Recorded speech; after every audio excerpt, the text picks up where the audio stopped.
Shaza, as you know, world leaders gathering for UNGA. It's an important time. We're emerging from the pandemic. We're still facing the climate crisis, but obviously you have some issues there with the World Food Program around the globe. Can you talk to us about some of the critical issues you're facing? First of all, thank you so much, Mike, for having me on the program. Of course, the world is dealing with a massive crisis at the moment. And one of the key messages that we're bringing to UNGA this year is the record level of hunger. Hunger rates have soared due to multiple factors. That includes conflict, climate change. The regularity of climate extremes is becoming more and more frequent. We have, droughts, floods, natural disasters. So all that has led to hunger rates rising to record levels. And at the same time, we are dealing with a very crippling funding crisis of a historic proportion. And this is making people, suffer the consequences. We're already seeing the consequences on the ground, but the consequences of what may happen in the future with cuts is really, really bad. So our key message is that we need everyone to step up and support and help organizations like WFP reach the people that it needs to help and support and that needs our help. And on the ground, you mentioned, we're seeing it on the ground. And recently, I know I read that in Afghanistan, now it's a choice between serving the hungry and the starving. I mean, the budget shortfall is that stark. Can you talk to us about, people who go into your line of work, it's this commitment to help, to be kind of handcuffed in that way has got to be very difficult. That's exactly it, Mike. I mean, we are being put in a very horrible situation where whatever funds we get, we are directing that to the people who are starving. But the consequences of that is that people who are already suffering from hunger are slipping deeper into more acute and severe levels of hunger. So these cuts have severe consequences. Some of them are very life-threatening. And at the same time, we don't have the time of the world to act. We need urgent funding and resources as soon as possible. And the problem as well is that apart from, saving lives, the issue is that all the achievements that were done in the past few years fighting hunger, those are at risk of being reversed. So this is what we're talking about when it comes to the impact of these funding shortfalls on the livelihoods of people. And I think about what you've been talking about, with the issues of drought and these climate events that we're seeing everywhere, which kind of dominate the news cycle. And people tend to forget that it's not just Afghanistan. I heard a journalist today, in fact, talking about returning from the DRC and the hunger that he's seeing there. We think about Yemen, we think about Haiti, other places like Sudan. It's like actually the little kid trying to put a finger in the hole in the dike and another one springs up somewhere else. You've got major issues out there. Exactly. And these are the issues that are happening and we're hearing about in the news. And in some cases, some of them, recent example being Sudan, we don't hear about Sudan as much in the news. But you've got the protracted crisis, for example, Syria. We started implementing cuts inside Syria. The situation was already bad. Food prices have skyrocketed. So average people are not being able, the average salary is not able to keep up with all these changes and the developments. And then we had refugees, for example, Syrian refugees in Jordan. We were forced to cut assistance to them. So it's all over, continents, and we're really concerned about that because, some of these crises, such as the Syria crisis, just because it's been happening for a really long while, does not mean that people have actually, were able to cope or they're still not in need of assistance. It's still critical. But again, this is what we have. These are the resources that we have. And we have to, we're forced to take these painful decisions. I think the thing is, what I also want to emphasize is that we do have a plan. It's not that WFP doesn't have, we do have a plan. What we need is the resources and, of course, in many cases, access to reach the people who need our support.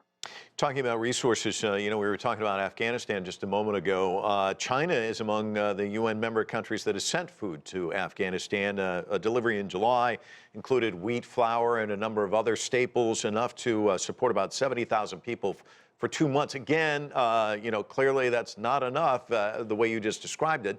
But can you talk to us about China's contributions thus far?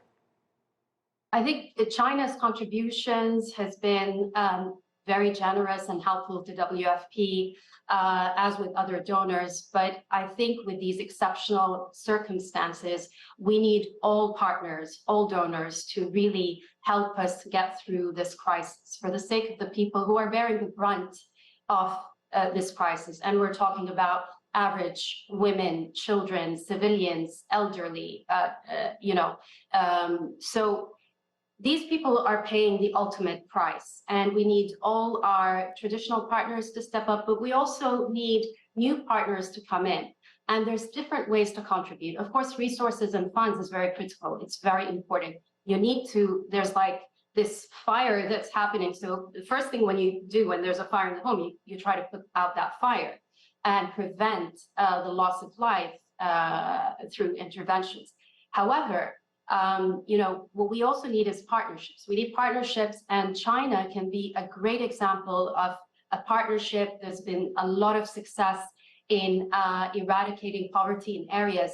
So we need partners and donor governments and private sector to come join hands with WFP to find solutions, innovative solutions to some of the crises and the chronic problems that we're facing.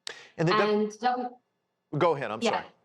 I mean, just to kind of emphasize that point, WFP has a history and a track record of using innovative solutions and partnering with governments and the private sector to find those solutions to deal with today's problems, whether it's flawed food systems or, making our humanitarian delivery much more efficient and streamlined.